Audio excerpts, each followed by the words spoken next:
Today we are going to work on how to complete a Google form. When you start a Google form, you're going to open up your Chrome browser. And in the top right hand corner, we have this array of 9 dots, commonly referred to as the waffle. We'll click on the waffle and scroll down through our apps until we see Google Forms. We'll open up our Google Forms. Now you can edit a form that's already in your Google Drive, or you can create a new one. In this case, we're going to create a new one, and we're going to start from a blank document. Commonly, what I like to do when I start a Google form is start with the title.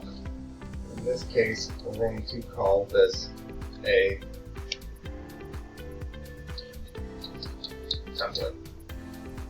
Once you click off of that, your title will automatically fill in the title bar, and then we go to the settings. The settings is in the top right corner. We have this cog. We'll click on settings. I'd like to make sure that we always collect email addresses. Typically, I let the students edit after submission. And then we turn it into a quiz. We make it a quiz. And we have options to show them the missed questions, the correct answers, and the point values depending on the topic. I don't always show the correct answers, but in this case we will. And I'm going to save that. Now in this template, I'm just going to ask some random questions and show you the different formats that can be used for different Google Forms. So first we have multiple choices.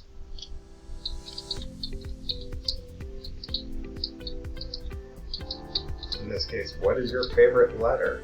And then we can click on our options. Option 1 will be A, option 2 will be B, and we have suggested items from Google, but I want to mix it up a little bit, and I'll put G and Z. Those are our multiple choice questions. I always want to make the questions required. More importantly, I'm going to assign an answer key. Now the points, you're going to have to plan a little bit of it in advance and see how many questions there are. I always want to total 100, or at least as close to 100 as possible. In this case, I'm going to put a point value for 10 and assume that we're going to have 10 questions. Then I also get to choose the correct answer, and because it's me, I'm going to put G. That's done. So now I have this check mark here to tell everyone what the correct answer is. Anyone can see this from a teacher perspective or an administrator perspective. And then right here on our side toolbar is a plus. I'm going to click that to add a question. Now I'm going to show you our next answer. We have short answer questions. Short answers are tricky because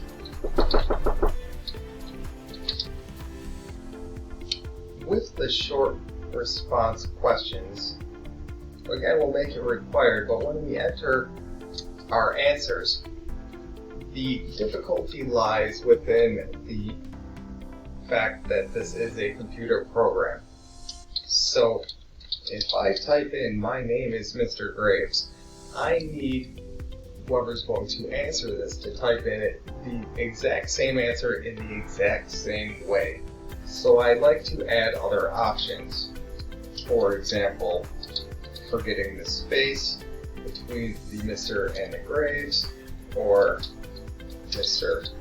Graves without a period for that abbreviation, or trying to anticipate any possible mistakes that the students will make.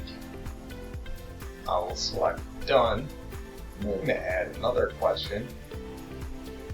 Paragraph is much like the short answer. However, with a paragraph, I would never expect them to type in answers the way they are, but I'm going to go with short answer again. This time, I'm going to use a math problem.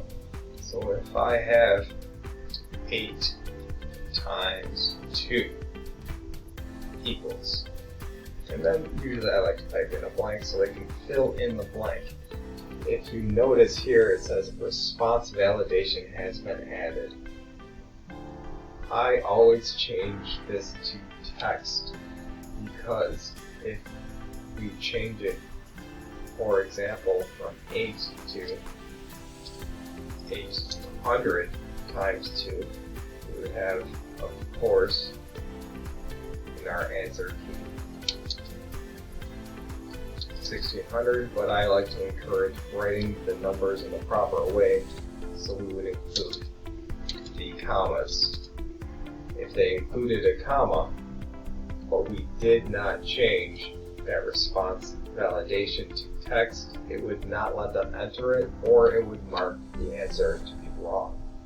So that's an important thing to consider with short answers. Again, the response validation, which can be started by these 3 dots in the lower right hand corner, and you would change it from number to text. If you were going to do a paragraph, you could change it so that it has a certain number of characters they have to put in. Regular expressions, text seems to work the best. So, other things that we could include in here. We can include imported questions from different documents. We can include titles and descriptions. This is where I like to add certain things like instructions.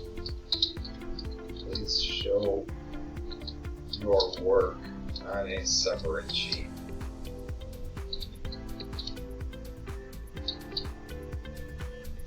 Or I can add an image. And this will take me to my desktop where I can browse and drag a picture, my camera where I can take a picture, and I can use my camera. There's me. I'm not going to use that. I could do a URL, I could search an URL, I could search my photos. Here's some nice photos here. And I could search my Google Drive. And we have all of our pictures there as well. I'm just going to take this image just for an example, and there we go. And I can title it whatever I'd like. Then I can ask questions about that. I can also add videos. I can add videos from my drive. I can add videos from YouTube. I could add videos from a website by copying and pasting the URL. Or I can add a whole new section. So if I wanted a 2-part thing, so for example, section 1 could be multiple choice, section 2 can be a paragraph, I can do a little bit of both. That's a quick overview on how to make a Google Doc. What I would also like to do is, right here in the top left corner, I can move it to a specific place in my drive so I can stay organized. For this, I'm going to move it to my Google Classroom, and I will put it in with the rest of my stuff right here, and all of these things I'm going to move it right into that folder. It'll ask me if I want it there, I'll say move again. Now we're going to try this another way. I'm going to open up a Google form that's already completed, just to make things a little bit easier for me. And I'm going to make a copy and copy the format. So I'm going to go to my content. I'm going to go to social studies. And I have made some Google Forms, as you see by this link here, for all of Unit 2. So I'm going to click on Unit 2, Lesson 1. I don't want to use this particular document, so what I'm going to do, the 3 dots in the top right corner, I'm going to click on it, make a copy. Now I have copy of. I don't want it to be Unit 2, Lesson 1, so I'm going to make it Unit 3, Lesson 1. Because what I really want from this is the format. And I'm going to change the folder that it's stored in.